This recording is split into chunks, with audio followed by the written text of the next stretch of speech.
Hi, it's Katrina. Being an explorer is not for the faint of heart. Many suffered a terrible fate and never made it back home. Today I'll be sharing some of the worst tales, all in the name of exploration, and usually the search for gold. Let's start with getting eaten by cannibals, shall we? Giovani and the Hungry Cannibals. This is a story about a man, a dream, and bloodthirsty cannibals. Giovanni da Verrazzano was born near Florence in the year 1485. He died a world away while exploring the eastern coast of North America. Giovanni was the first European to lay eyes on New York Bay, exploring all along the Atlantic coast. For his trouble, he was eaten by hungry cannibals. It doesn't seem like a worthy exchange. Like so many explorers of the 15th century, Giovanni was born to a wealthy family of merchants and bankers. He was educated in Florence, which was one of the most progressive cities in Italy during the Renaissance.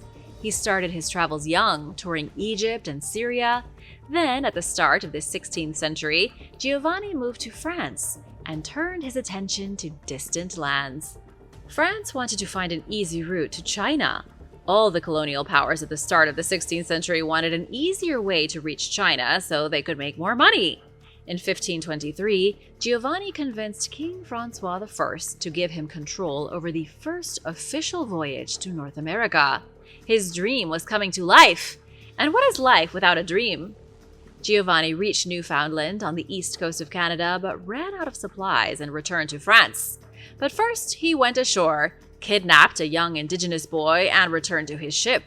This was something a lot of explorers did. It was a way of proving what they had discovered, like an inhuman version of show and tell. They would kidnap a few locals and bring them back like exotic animals to show their monarch. In 1528, Giovanni turned his attention south. He wasn't going to reach China by going north, where it was cold and snowy. Instead, he went to trade for spices in the West Indies. He reached Florida, traveled to the Bahamas, and then found himself in a pickle. And that's putting it lightly. It's believed that Giovanni's ships anchored off the island of Guadalupe. Giovanni, considering himself a brave captain, used a small rowboat to approach the native Caribs by himself. As his crew watched from the decks of his fleet's 3 ships, they were aghast to see their captain attacked. They watched helplessly from their boats as Giovanni was killed and eaten. They must not have liked the captain very much though, because nobody tried to save him. Or maybe they were just too terrified to try. The poor guy was left there, and his fleet left. And now for a quick break, because it's shout-out time! I want to give a big thank you to Denver Gill and Keeper of Secrets for supporting this channel. We wouldn't be here without you guys. Be sure to subscribe if you haven't already to join the Origins Explained family. The Bloody Quest to Find El Dorado, Part 1. Is there any lost city that is more legendary than El Dorado? I don't think so, and I don't think there ever will be. But what do you know about the real-life hunt for El Dorado and the rivers of blood that flowed because of it? In the 1530s, as Spanish conquistadors hunted for the great wealth of the South American empires, a phrase started to be whispered around campfires. El Dorado, the city of gold. It didn't take long for its legend to spread among the conquistadors. They believed that somewhere in this new land was a city that was so rich in gold they could all be filthy rich. In reality, there was never a place called El Dorado. In the Andes Mountains of Colombia was a tribe by the name of the Chibcha. Whenever one of their chieftains died and was replaced by a new chief, a ritual called for them to be covered head to toe in gold dust. The chief was known as El Dorado, or the Golden One, but it was a person, not a city. Through an unfortunate mistranslation by the Spanish, this tribal ritual became distorted, and so this misinterpretation triggered a cascade of calamitous consequences. It all began in the autumn of 1586 with British explorer Sir Walter Raleigh. 70 years before his time, the Spanish defeated both the Inca Empire and the Aztec Empire, so it wasn't unbelievable to think that there was a third great empire somewhere in North America. Walter believed El Dorado was the capital of this other empire.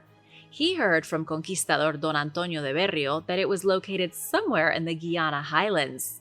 It was near the uppermost reaches of the Orinoco River. The Berrio had reached the border of this place after a long journey that took 18 months, but he could go no further. Walter, being a trustworthy explorer at the time, was able to raise an enormous sum of cash. He put together the equivalent of around $13 million in today's currency. He was supposed to leave Plymouth with 8 ships, but was impatient. On February 6, 1595, he left with only 4 ships and 250 men. This is an incredibly long story that spans many years. Walter ended up traveling 250 miles up the Orinoco to the modern site of Guiana City, but at the time all he found was a native settlement named Morequito. Walter heard that El Dorado was only 4 days away. He desperately wanted to see it, but didn't have enough provisions for his men. He had no choice but to return to Britain with nothing but broken dreams. Walter was still convinced that there was a city of gold to be found, but unfortunately for him, the Spanish were moving much quicker than anticipated. At the native settlement of Morequito, the Spanish had already taken it over and established San Tomé, a defensive fortress. What happened next is something you're not going to expect. The great British explorer was thrown in jail for plotting to overthrow James I of England. He spent the next 12 years trapped in the Tower of London. But his journey was far from over. But I'll tell you more about that later. Horatio and the Hungry Polar Bear. Even in this day and age, exploring is dangerous. Nobody knows this better than the devastated family of Horatio Chapel, the young man who was mauled to death by a polar bear. Horatio was 17 years old, a brave explorer from Salisbury who had signed up with the British Schools Exploring Society to go on a grand adventure. In August of 2011, Horatio and a small group of other students who were hoping to fulfill their dreams of being explorers set out for Svalbard in Norway. On the journey as they marched across the cold Arctic landscape, Horatio came upon a set of footprints. Unbeknownst to him at the time, he was looking at the footprints of his future murderer. Lauren Beach, who was on the expedition with Horatio, said that everyone gathered around to take photos. The footprints looked like they belonged to a massive beast. The general assumption among the explorers was that they were photographing the footprints of a polar bear. Several days later, on August 5th, a polar bear attacked the 13 university students. They were camped near the Von Pospring Glacier in the middle of a frozen wasteland 25 miles from the nearest settlement. The attack was horrific, sheer terror and panic for everyone involved. The hungry polar bear tore through their encampment. The organizers of the expedition knew that starving polar bears were an issue. They put up some makeshift defenses around their camp before they went to bed, but the bear easily bypassed them. The bear ripped open the tent where Horatio was sleeping and mauled him. 2 of the other people in his tent were wounded, and another 2 students were injured as well. The older group leaders came to the rescue, fought off the polar bear, and in the end, they shot it to death. That's the overall account of what happened, but the specific details are far more gruesome. Patrick Flinders was one of the young explorers in the tent when the bear broke in. He curled up into a ball but still sustained a skull fracture when the beast punched him in the head with its paw. Another member in the tent, Matthew Burke, sat up in horror. He saw Horatio, wearing nothing but boxer shorts, being savaged by the bear as the center of its attention. Michael Reed was one of the few adults on the expedition. When he heard the screams, he grabbed the group's rifle and ran from his tent. He took aim at the bear, cocked the rifle, and pulled the trigger, but the gun did nothing. Michael tried to shoot 5 times, but the bullets just fell out of the gun. Then he tried to rush the bear, hoping to jab out its eyes with his fingers, but it was not a successful attack. One of the other adults was able to throw stones at the bear to distract it while Michael kept trying the gun. Luckily, the last round Michael fired worked, and the bear dropped dead, but the damage was already done. In the aftermath of the disaster, it turned out that the expedition had made some grave errors. The tripwire system designed to alert everyone of an approaching polar bear was defective. The rifle that was given to them was old and clearly insufficient. Horatio's father told reporters that his poor young son had been left to fight off the bear with only his hands. The mythical land of the White King. Aleixo Garcia was a Portuguese conquistador who had some misfortune that would kill most men. He also learned of a mysterious civilization that nobody has ever found or even confirmed as real. It's believed that Aleixo was a member of the failed expedition of Juan Diaz de Solís to discover a passage from the Atlantic to the Pacific in 1516. Solís, the first European to step foot in Uruguay, thought the Rio de la Plata would bring him to the other side of South America. But instead, Solís was eaten by cannibals, and his lieutenants abandoned him to return to Spain. It's here in Uruguay that Aleixo's nightmare began. Aleixo didn't play a particularly important role in Solís's mission. He was just another one of the sailors. But he became integral on the return journey when the ship he was on crashed off the edge of Santa Catarina in what is now Brazil. Aleixo was one of only a few survivors, between 11 and 18. He was also one of the only ones who had previously made contact with the native Guarani of the area. Because he was already experienced, he led an expedition inland and lived among the Guarani for a long time. Like a really long time. 8 years he spent living with them in the jungle. While among them, he heard whispers of a mysterious figure in the west. The Guarani called him the White King and said that he ruled cities of incomprehensible wealth. Aleixo also learned of a network of trails leading over 620 miles across the jungle to the border of the Inca Empire. The trails, known as Peabiru, had existed since time immemorial. Even the natives believed that the trails had been there for all of human history. The explorer's life had changed a lot. One second he was on a ship, then for the next decade he was living with natives in the Brazilian jungle. And his life was about to change even more. In 1524, things really started to heat up. Aleixo joined his new brethren for an invasion of the Inca Empire.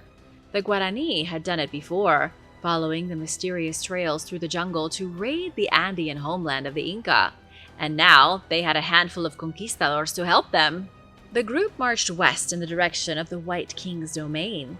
This small group recruited an army of about 2,000 Guarani soldiers near the vicinity of Asunción.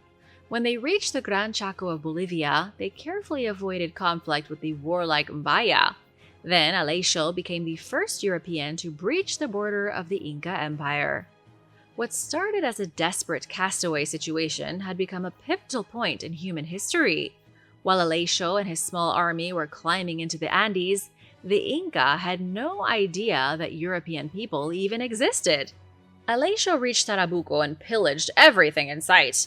Tarabuco was a remote outpost that was rich in silver. Aleixo and his army took the silver and the Inca as slaves and then retreated back into the jungle. But the Inca learned of the invasion and sent their own army of 20,000 men to intervene. What happened next is a mystery. Aleixo wanted to attack again, but with a larger army. He sent one of the few Portuguese men who had survived the ordeal with him to the Atlantic coast with almost 100 pounds of silver.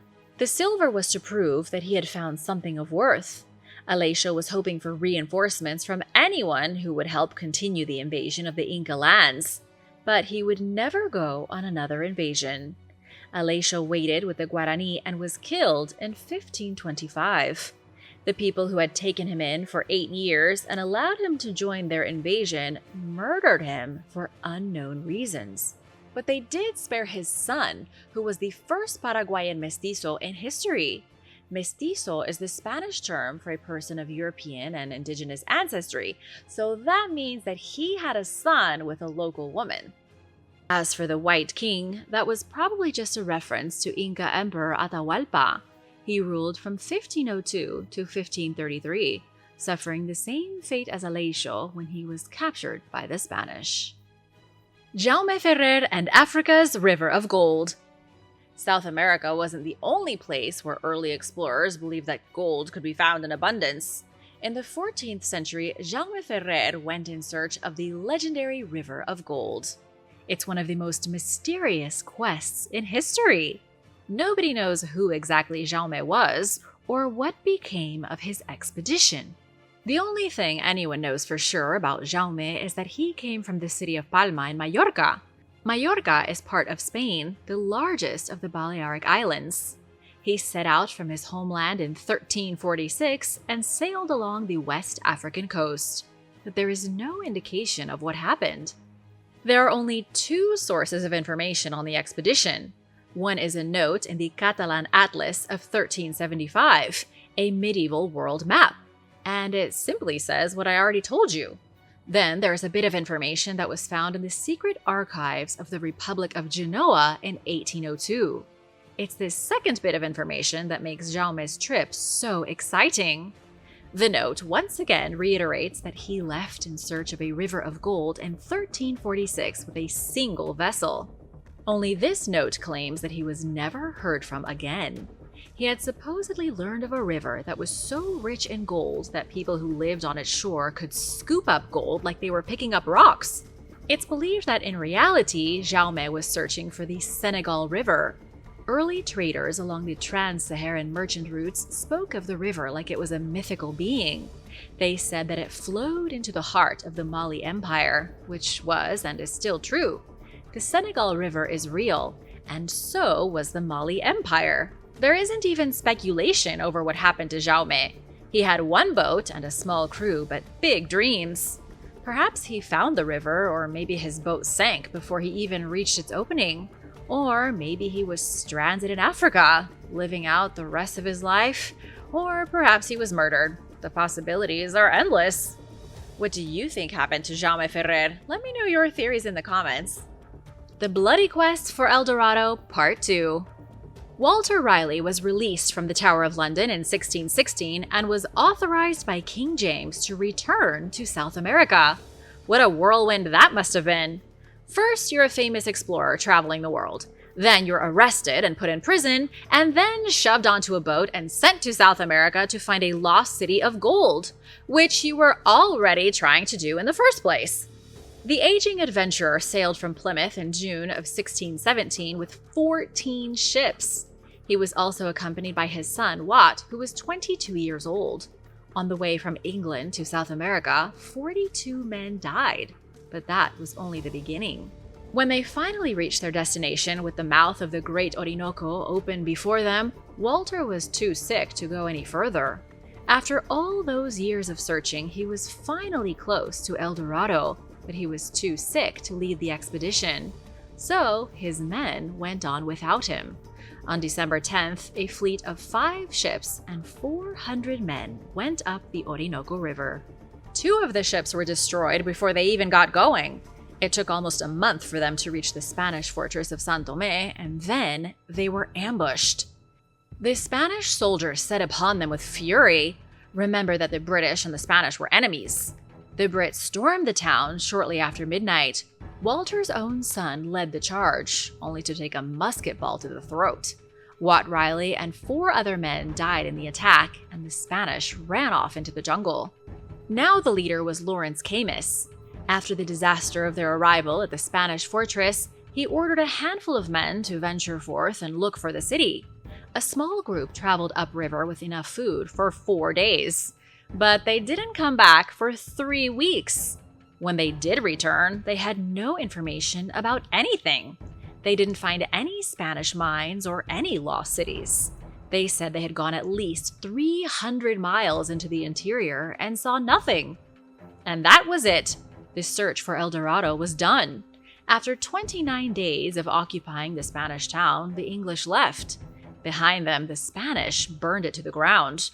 Walter was devastated by the loss of his son, and Lawrence Camus was so disgraced that on their way back to England, he drove a dagger into his own heart.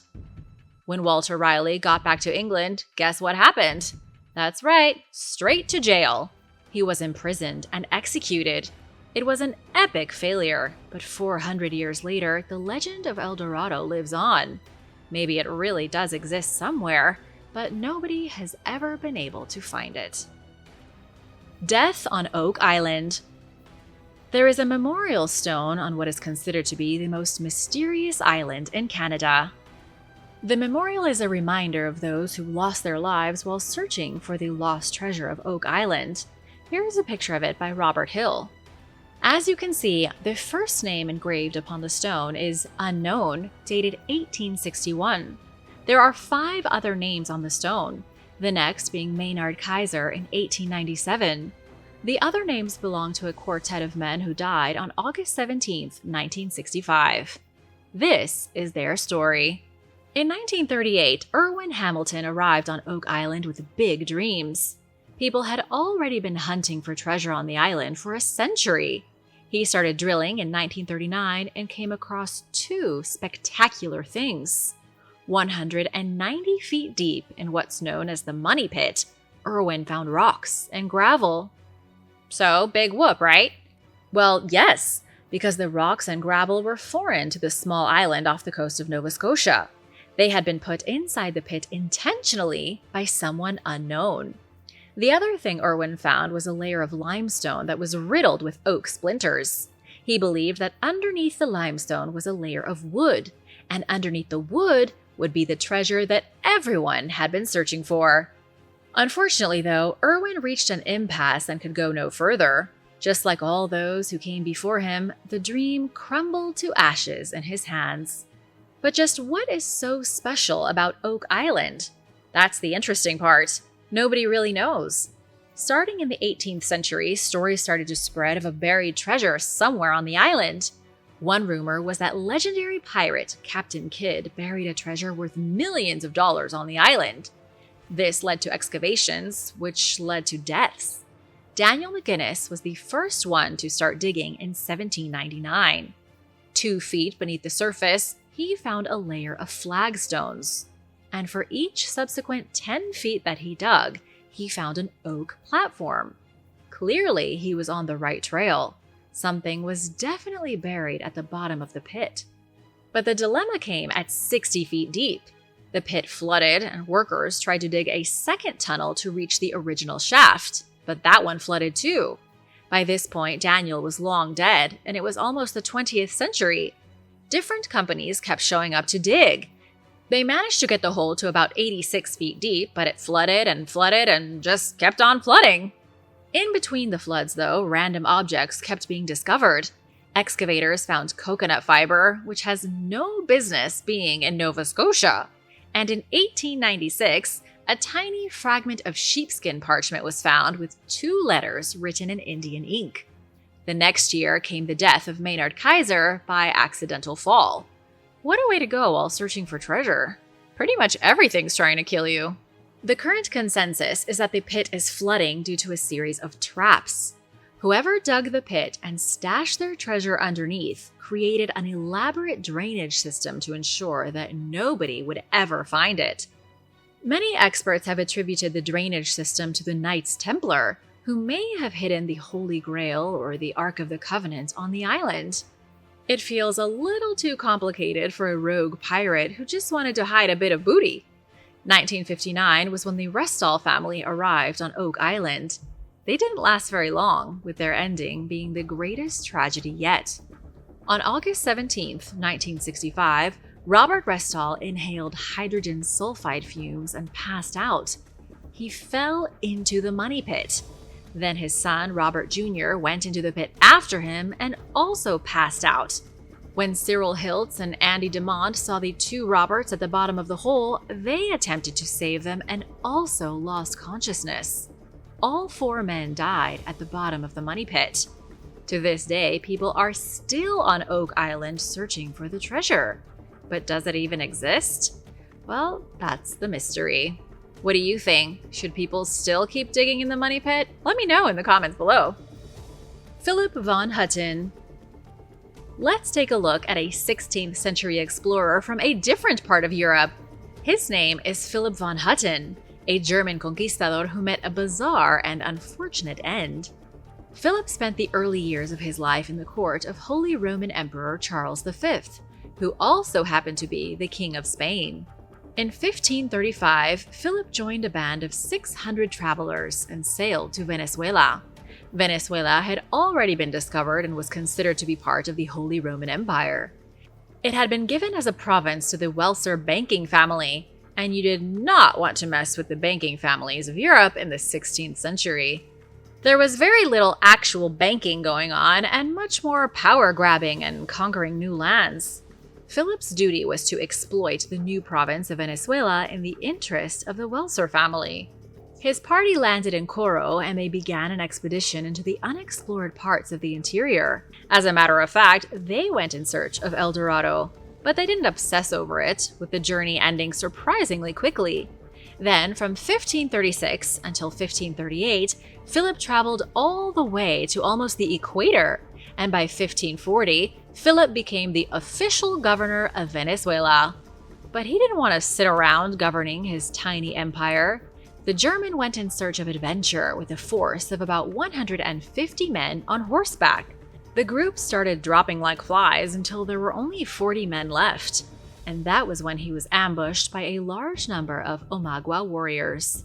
Omagua people are indigenous to the Amazon basin of Brazil, their territory being near Manaus and stretching all the way to Peru. Philip was injured but managed to escape.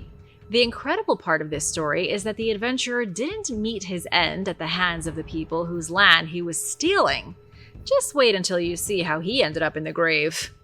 Philip had originally left Coro on August 1st, 1541. He didn't make it back to Coro until 5 years later. Even after being attacked, and after losing almost every man who went on the expedition with him, he continued exploring the jungle. You can't extinguish that kind of adventuring spirit. During Philip's absence, a Spaniard named Juan de Carvajal was made governor in his place, and he was not the kind of man to give up power easily. In 1546, Philip returned to Coro to find that he had been usurped. Noticing how few adventurers returned, Juan de Carvajal thought that he could easily force them to accept his authority, because after all, how many actually made it back? But this was a disaster, with Philip's band nearly murdering Juan in the battle that followed. When the dust settled, the Germans said that they just wanted to leave and go back home. They had spent enough time in the jungle and were done. Carvajal agreed to give them safe passage, but they never should have trusted him. After all, Carvajal never expected Philip to come back from the jungle, and it was quite the inconvenience. 100 miles from the city, as the Germans made their way to the coast, they were captured by Carvajal and his men. The Spaniard kept the German in chains until he got bored, and then he beheaded him. This marked the end of German rule in Venezuela. The Martyr Missionary of the Pacific. Many explorers in the 16th century died at the hands of indigenous people, although they probably deserved it, but you can be the judge of that. In any case, throughout the 18th and 19th centuries, the same thing happened to missionaries. Missionaries such as John Williams, who tried to convert the natives of Polynesia and paid the ultimate price. In November of 1816, John and his wife Mary set sail from their home in England to the Society Islands. The most famous of these islands is Tahiti. They established a missionary post on the island of Raiatea and started doing what they saw as the Lord's work. But life was not easy at the start of the 19th century. The couple had 10 children, but only 3 survived into adulthood. Still, they kept acting as missionaries until their final mission in 1839. Have you ever wondered why indigenous groups converted so rapidly to Christianity? One of the main reasons is that the Christians knew how to get their material out there. In 1834, after many years of work on the island of Samoa, John and Mary returned to Britain. There, they had a translated version of the New Testament printed in the Rarotongan language, which they brought back with them to Samoa. This was how natives were able to convert so quickly. Plus, it was a top-down thing. Chiefs adopted Christianity to stay on the good side of the Europeans, and that trickled down to everyone else. But of course, not every island was interested in hearing the word of Christ. The islanders on New Hebrides were especially not fond of missionaries. While visiting a part of the island in 1839, John and his missionary friend, James Harris, were massacred. They stepped foot onto the island of Erromango with the intent of bringing the cannibals the gospel. But instead, they'd brought the cannibals their dinner, and they were the main course. What did Alfred Middleton find? Alfred Isaac Middleton was a British explorer who traveled across the world in the 19th century. He made missions to uncharted places in Southeast Asia, South America, and Africa. But did he really exist? Or have we entered a new age of deceit? According to recent reports circulating the internet, Alfred wrote down all of the incredible things he found during his travels in his journal, but that was lost in 1901. It was lost along with Alfred himself after his discovery of the lost city of Dalitu in Sumatra. The story sounds believable, right? Check out these photos that were supposedly just discovered from his expedition, shedding light on the incredible things that he found. There is a picture of Alfred himself, and some photographs of jaw-dropping ruins. Alfred found ruins that look as though they were made by a race of non-human creatures. Ruins that sort of look like overgrown spaceships. He even discovered beings that looked like a mix between humans and apes. The sad thing is these photographs probably aren't real. The more you look at the story, the more you can see the clues that it's fake.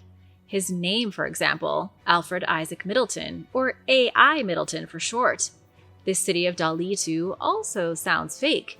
It doesn't appear anywhere in folklore or Sumatran legend, and it sounds a little too much like Dal-E-2, the AI software. Sound it out, Dalitu. It's exactly the same. Then there is the post itself, traced back to Mitch Gates, a visual effects supervisor. He posted it on his Facebook wall under hashtag MidJourneyAI on July 29th, 2022. It's titled The Curious Journeys of A.I. Middleton. So, what do you think? Let me know in the comments below. The desperate search for the lost Dutchman. Adolf Ruth was obsessed with discovering the location of the lost Dutchman mine. That's not to be confused with the legend of the lost Dutchman, a phantom ship that sails the seven seas. Adolf's story got its start in 1914. He and his son Edwin came into possession of some maps. The maps showed the locations of mines in the Borrego Desert of San Diego County. And there was one mine marked on the map that the men were especially interested in exploring. This mine was marked, so it must have treasure of some sort. They made a journey to look for it in 1914, but found nothing. 5 years later, Adolf Ruth returned to the desert against his son's advice and went in search of the mine by himself. When he didn't return, his son assembled a search party. 3 days later, Adolf was found crippled at the bottom of a ravine. After a harrowing rescue, Adolf had to have his leg shortened. Even with the maps to guide them and with hearts of stone, Adolf and his son never found the gold that they wanted. But Adolf wasn't done. He took a second look at the maps and made a startling discovery. The legendary Lost Dutchman mine appeared to be marked in the Superstition Mountains of Arizona. Adolf also remembered a news article from 1895 that was printed in the San Francisco Chronicle. The article mentioned a lost El Dorado in the Superstition Mountains. Or, in other words, it mentioned a lost city of unimaginable riches. And it was enough to get Adolf in the mood for another treasure hunt. When it began in 1931, Adolf was 66 years old and as lame as a three-legged horse. His wife and son protested against him going, but he did it anyway. On June 13th of that year, he wandered into the Arizona desert, and nobody ever saw him again. But they did hear from him again. Not in one of those weird Victorian seances. A letter was found several months after the search for Adolf was abandoned. On January 8th, 1932, a bottle was uncovered floating in the Salt River. The note said, "I'm sitting under a tree in a creek with leg broke. I've got to have help quick. Finder of this note, please give to Howard Peterson. P.S. Have found the lost Dutchman."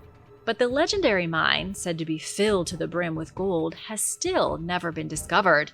Several months after the letter was found, a different expedition in search of the lost Dutchman found Adolf's skull. It was lying under a tree near a creek with a bullet hole in it. It's believed that he may have found the mine and was killed for his maps. But if the lost Dutchman exists, where is it now? Thanks for watching. Would you be brave enough to go on an expedition that you might not come home from? Let me know in the comments below. Be sure to hit that subscribe button and stick around for an older video you might have missed. Lost Patagonian City. The city of the Caesars goes by several names, including the City of Patagonia and the Wandering City. According to legend, it was located in an Andean valley somewhere between Argentina and Chile. It was a wealthy city with an abundance of diamonds, gold, and silver. Legend goes that it was enchanted. People encountered the city of the Caesars seemingly out of nowhere, and that travelers passed through and simply forgot about it. Some tales state that those who found it would collect a fortune in treasure. But much like Atlantis, many experts consider the city of the Caesars to be a myth, and that this magical city never existed at all. Stories about the so-called city of Patagonia have been in circulation for at least 200 years, during which time European colonizers failed to find it. The indigenous people probably thought that was a good thing, and if it was real, perhaps like Machu Picchu, it remained a secret for hundreds of years until people just kind of forgot about it. In 1766, a Jesuit priest searched for the ancient metropolis starting in what is now the Queulat National Park in Chile's Aysén region, but he too was unsuccessful in his quest. One of the many descriptions indicates that the mysterious city was located between two mountains, somewhere in the Andes. One of the mountains is made of gold, and the other is made of diamonds. According to popular belief and legends, to this day, this city is surrounded by an impenetrable mist, keeping it hidden from those looking for it. And while some take the city's absence as a sign that it was never there to begin with, others think that its ruins might still be out there, just waiting to be discovered. What do you think? Let me know in the comments below. Florida's Lost City. Deep in the Everglades in far western Broward County lie the remains of Florida's so-called Lost City. The 3-acre property was once home to a large Seminole village that was ultimately abandoned. Somewhere between 30 and 40 Confederate soldiers sought refuge there at some point during the Civil War and were killed by the Seminoles. Legend also holds that the notorious mobster Al Capone made moonshine at the site during the 1930s, when Prohibition outlawed the manufacture of alcohol in the United States. Archaeologists and state wildlife officials have found an array of artifacts over the years, including a canoe and other items of Native American origin, as well as an iron kettle that was once used for distilling sugarcane into alcohol. Many of these items are hundreds or perhaps even thousands of years old, while others can be traced back to as recently as the early 20th century. This place was popular. Records show that Al Capone owned a nearby saloon, and he was reportedly the only known person in the region with a strong connection to organized crime at that time. Regardless of whether he was associated with the Lost City, researchers do believe that it did once house a bootlegging operation. Everyone who went there came back with a story, in the words of Archives Director Patsy West, who spoke with the South Florida Sun-Sentinel. She explained that the iron kettle may have been used by the Seminoles, the bootleggers, or maybe even both. There may be more history to the Lost City that nobody knows about. For example, several different Native American groups may have used it over time, but there is not much left to see there today. The Lost City is listed as an archaeological site in the Florida State Archives, but it's not marked on any maps, and it's overgrown with thick vegetation. In other words, you need to know what you're looking for in order to find it. Timgad. Also known as Thamugadi, Timgad was a Roman city and military settlement in Algeria's Aures Mountains. Founded by the Emperor Trajan around 100 AD, this site was built at the convergence of 6 Roman roads. Long ago, it served as a thriving agricultural and commercial center. The settlement flourished for hundreds of years, peaking in the 3rd century with a population of around 15,000 residents. Timgad boasted over a dozen baths, an impressive library, and numerous other magnificent structures, including public buildings and the 20-foot-tall High Arch of Trajan. But the city's glory would eventually come to an end. Its wealth made it a prime target for invaders. Starting in 430 AD, attacks by the Vandals and other groups progressively weakened Timgad. It was never restored to its former glory, and residents deserted it for good during the 8th century. The sands of the Sahara Desert buried the site, protecting its architecture against the elements. When Scottish nobleman James Bruce rediscovered Timgad in 1765, they found the structures in remarkably preserved condition. They unearthed and then reburied the buildings. But because they were the first Europeans to come across the site in centuries, British society scoffed at the team's seemingly outrageous claims of what they'd found. Nearly a century later, in 1875, British consul Robert Playfair visited the ruins at Timgad and made his own observations, which he added to Bruce's records.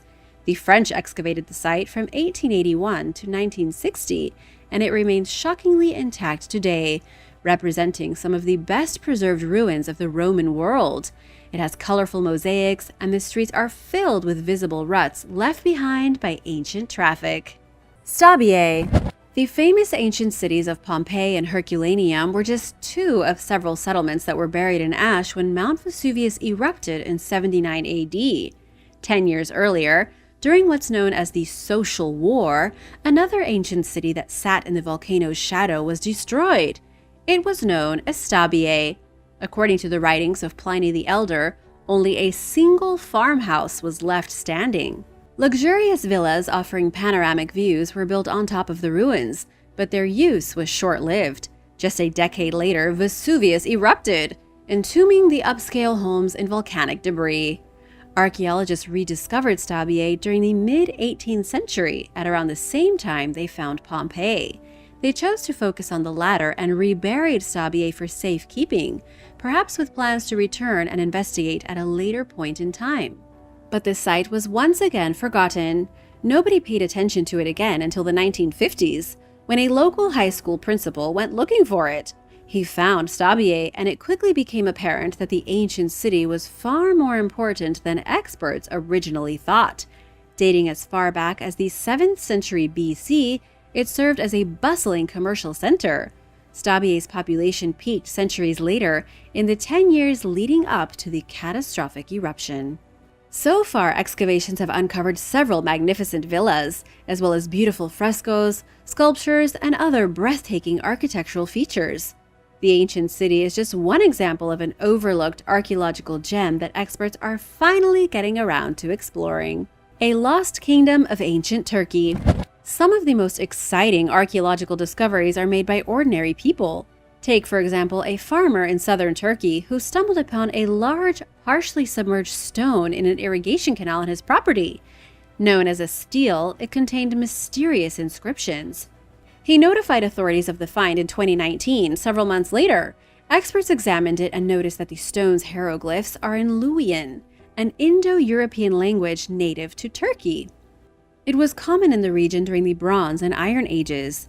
The stele told of an ancient civilization that may have defeated the kingdom of Phrygia, which ended during the late 8th century BC under the rule of King Midas. Prior to the discovery, archaeologists had no idea that the kingdom even existed. Now, they believe that the site may have represented one of ancient Turkey's largest settlements throughout its existence, which lasted from the 9th to the 7th centuries BC. At its peak, the settlement occupied a 300-acre area. The stele's inscription seems to indicate that the message it bears came directly from the Lost Society's ruler, King Hartapu.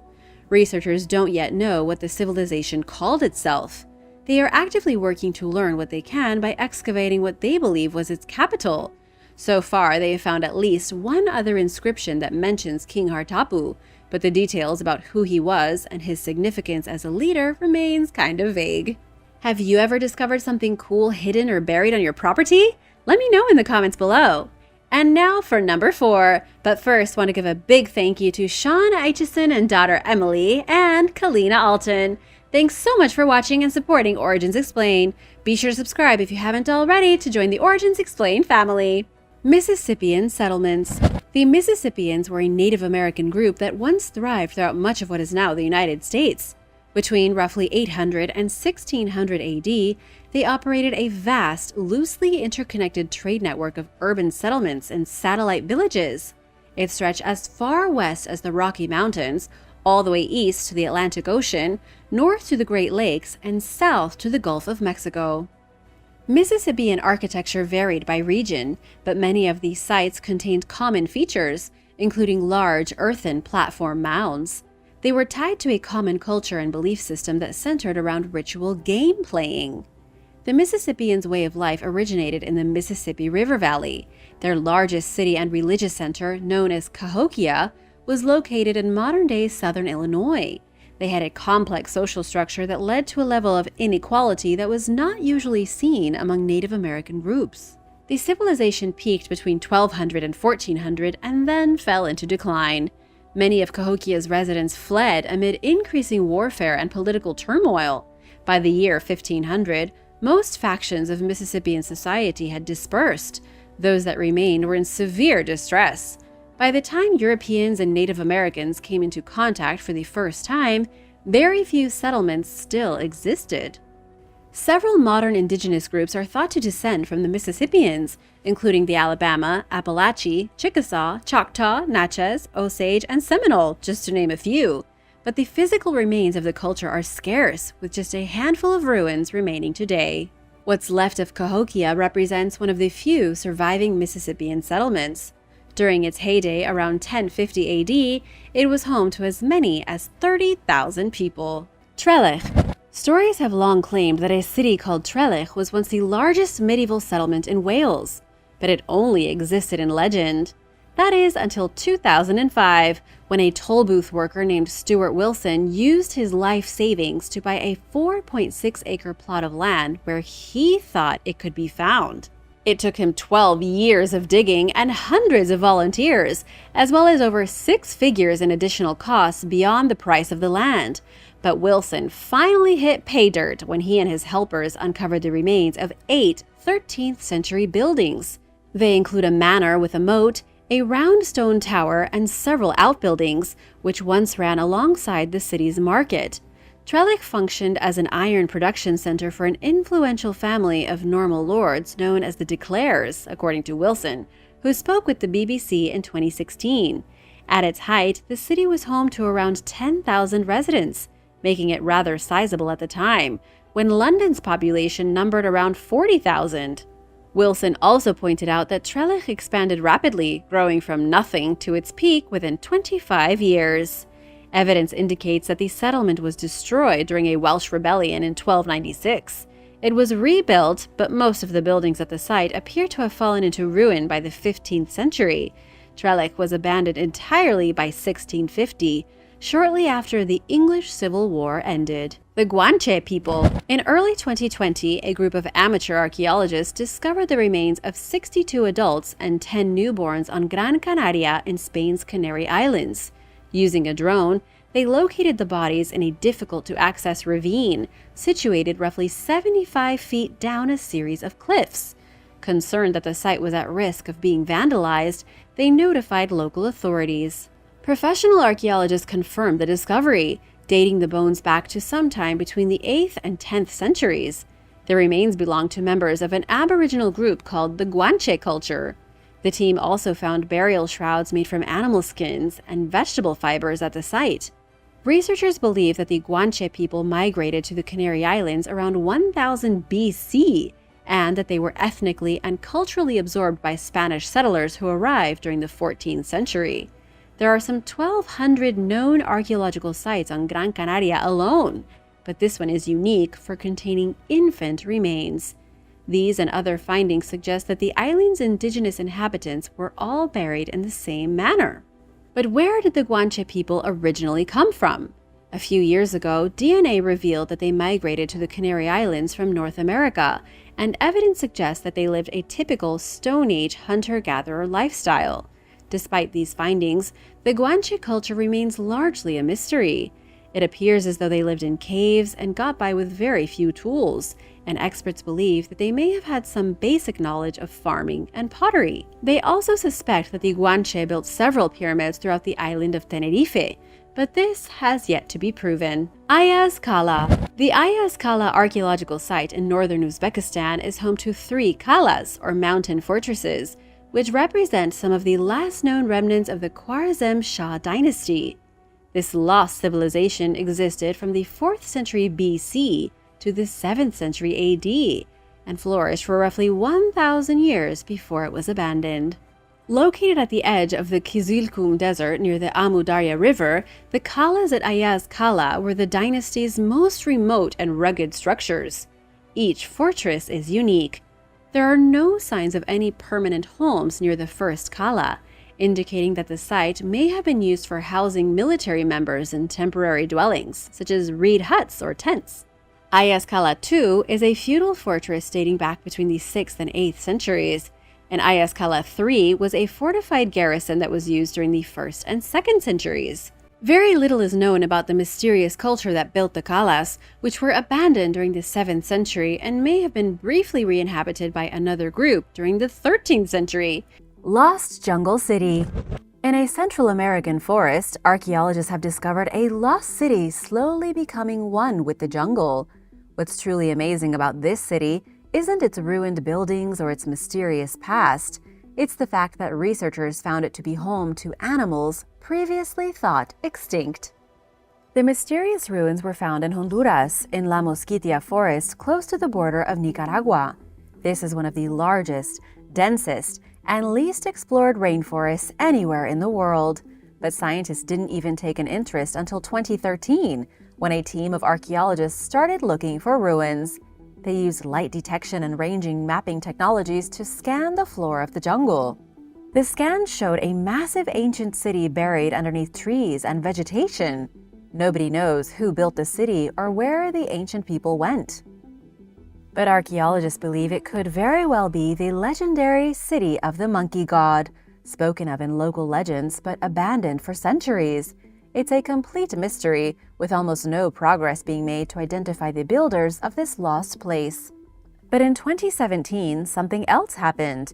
A team of biologists led by Conservation International's Rapid Assessment Program and aided by the government of Honduras went on a journey deep into the lush jungle of La Mosquitia.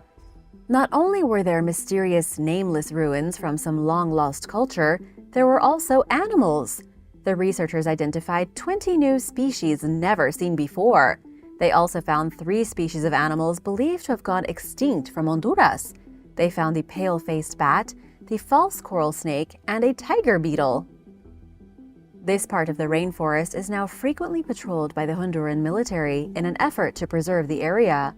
The government launched a program in 2018 to protect the remains of the ancient city, which remained untouched for centuries, something that is quite rare for any historical site. Jiaohe. You can still see the Jiaohe ruins today alongside the ancient Silk Road. What's left of the city is surprisingly preserved after being deserted for centuries. The ancient metropolis was built 2,300 years ago, near what is now the city of Turpan in China. This is in Xinjiang, a dramatically different part of China both geographically and culturally. It's where the native Uyghur people live, who speak their own language and practice Islam. To the Uyghur, this city is known by a different name, Yar. Jiaohe was once a major stopping point on the Silk Road. The city was built on top of a cliff, sandwiched between a pair of river valleys to form a natural fortress. The city had but 2 doors, walled on its other 3 sides by steep rock over 90 feet tall. This made the city a rather difficult place to invade, but that didn't stop it from being taken over several times. It was eventually captured by the Muslim Hui, then sacked by Genghis Khan and his Mongol army before it was finally abandoned in the 13th century. From that point, the city was lost. Today, Jiaohe's amazing preservation is thanks to the dryness of the region. In the summer, Turpan becomes one of the hottest places on the planet, recording temperatures of up to 152 degrees Fahrenheit. It's because of this inhospitable climate that no one really wanted to live here, and that the city remained deserted until modern times.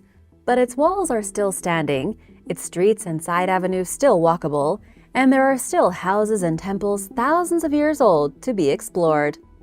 Masada. Masada is an ancient stone fortress located in Israel, built on a plateau high above the Dead Sea. It's one of the most remarkable ruins in the world, right at the edge of the Judean desert, 1,300 feet above the salt sea below. Because of the salt and the brutal desert climate, the area has and will most likely always be virtually uninhabited. But in the last century BC, Herod the Great of Judea decided the rocky mesa would be the perfect place for a stronghold. Masada was originally built as a castle complex, but in the next century, when the Romans showed up and took over Judea, it became a major holdout for the Jewish people. In the year 66, a rebel group of Jews overtook Masada and kicked out the Roman occupiers. They turned it into a Jewish sanctuary city. When Jerusalem was burned to the ground in the year 70, everyone who was able to flee from the rampaging Romans fled and lived in the former palace of King Herod high up in the mesa. But the Romans were not so easily discouraged. The very last community in Judea was held up in Masada. There were about 960 of them, many of them women and children, but a legion of 8,000 Romans went up the side of the mountain and destroyed them. From this point on, Masada was lost and forgotten. In the 5th century, some monks moved in and built a monastery, but they were gone 2 centuries later. Then, for 1,300 years, not a single soul walked through the streets of Masada. It wasn't discovered in modern times until 1828, then excavated by Israeli archaeologists in 1953. The City of Caves. Underneath the English city of Nottingham, there is a city of caves. This vast subterranean lair of caves and complexes is still being explored today. It's an impressive system of over 500 caverns carved from thick sandstone. No one knows how long they've been around, but archaeologists estimate they are older than the city itself. There is nowhere else in Britain with more man-made caves than underneath the modern city of Nottingham. The first mention of them came in the year 893, detailed by a Welsh monk and historian named Asser. But before that, nobody really knew what they were used for. The caves were clearly already being used by the locals in the 800s. We can only assume they were occupied even further back. The biggest problem with trying to date the construction of the caves is that they lack any meaningful artifacts. Over the past 1,000 years, the caves have been used as dungeons, storage units, and brew houses for beer. Anything that may have been left behind by people more ancient has been completely lost. The caves were finally abandoned and forgotten in 1845. Up until that point, the poorest citizens of Nottingham had made their homes in the darkest and dankest recesses of the caves. It had turned into something of a refuge for the sick, despondent, and plain destitute. But the government decided enough was enough, and with the Enclosure Act sealed the caves. They wouldn't be used again until World War II as civilian shelters. Would you ever consider living in a cave? Let me know in the comments below. Tukum. Tukum was the largest great capital city of the Lambayeque Kingdom. This kingdom ruled over the Lambayeque region of what is now Peru on the country's northern coast. They showed up after the collapse of the highly advanced Moche culture around the year 700. They were either a small tribe that gradually got stronger and started building complex settlements, or they were the remains of the broken Moche. Academics can't agree on if these were two separate cultures or if the Lambayeque was a continuation of the Moche. Either way, Tukum was their last major city. Construction began in the year 1000, with the city steadily growing to become a very important regional center. The city grew to be so grand that the Lambayeque abandoned their previous city at Batan Grande, a place rich with history and filled with pyramids. But don't worry, Tukum was filled with pyramids as well. They had divided the city into 2 main sections. The northern part was dedicated to religious worship and the construction of pyramids. The southern part of the city was industrial and residential. In total, in its 300 years of existence, the city sprouted 26 major pyramids.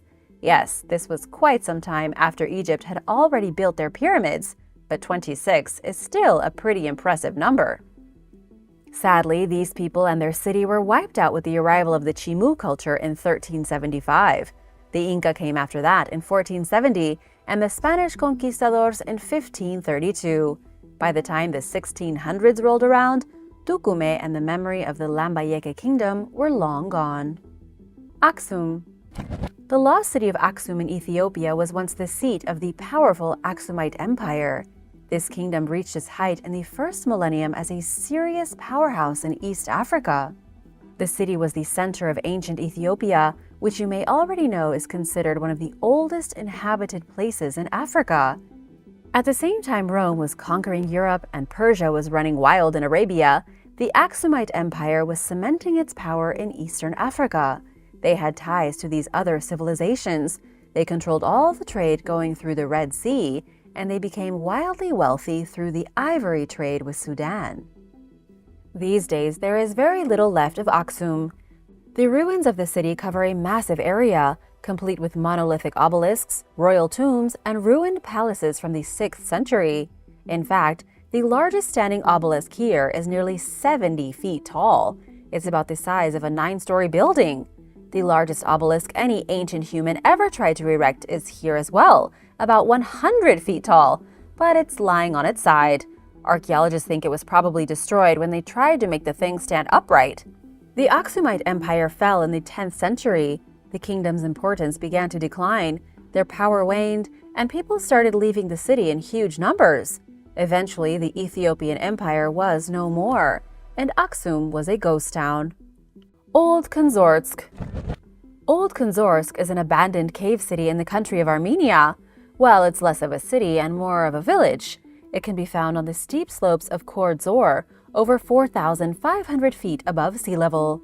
The houses here were carved out of the rocks of the hillsides, creating a complex network of cave dwellings that continued to be inhabited well into the 20th century. What made the ancient Armenians choose this spot is the fact that it was already riddled with natural caves. All they had to do was widen them, put in some furniture, and bam! They had pre-built houses. Some estimates have put the population to as many as 15,000 before the 1900s. That may not seem like a lot, but it was a lot of people living in what was basically an exposed anthill. The people here employed a complicated system of ropes and ladders to get around their community. The only way for their kids to get to school, or for everyone to get to church, was by climbing the steep hillside. This meant climbing up ladders that stretched vertically beside the entrances to people's houses. Sadly, the rich history of this place was erased in the 1950s. Soviet officials said living in caves was uncivilized and forced the few villagers still remaining to leave. It's only been about 70 years, but that was long enough for the city to be lost and forgotten. All that's left now is livestock grazing on grass. Pueblo Bonito.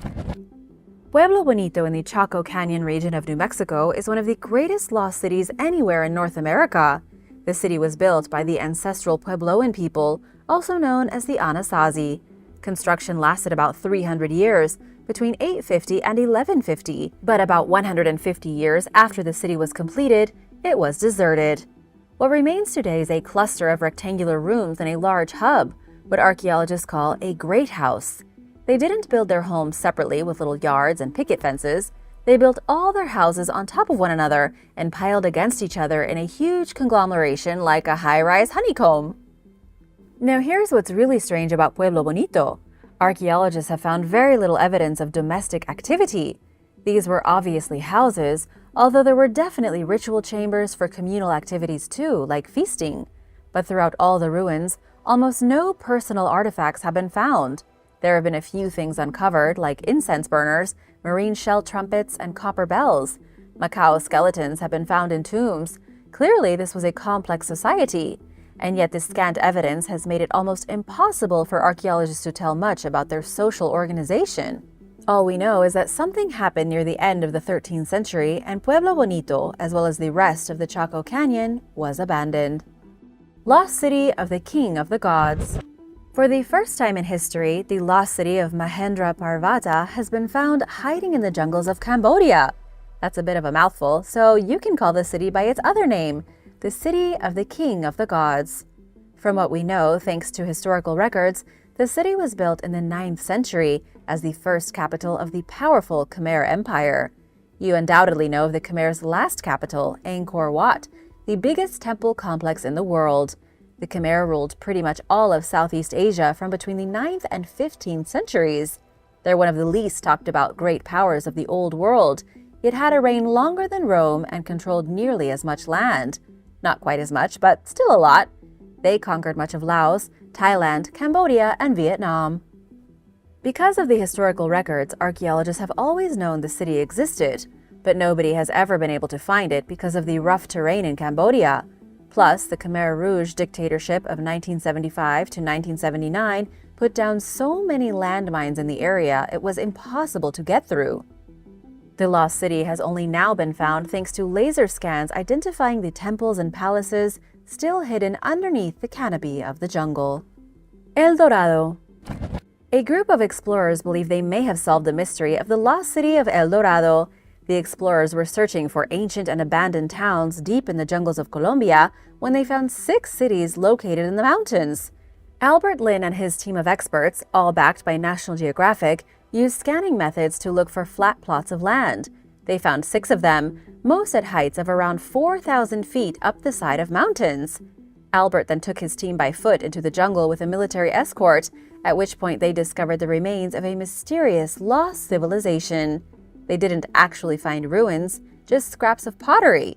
It was obvious that at some time, somebody had been living here in the jungle, but it was impossible to say who. They couldn't even find the structures, just pieces of trash left behind by the ancient people.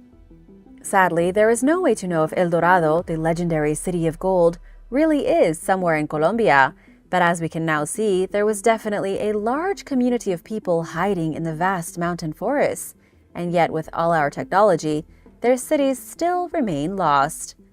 Thanks for watching! Which of these amazing lost cities do you think was the most impressive before it was abandoned? Let me know your thoughts in the comments below, and be sure to hit that subscribe button. See you next time. Bye!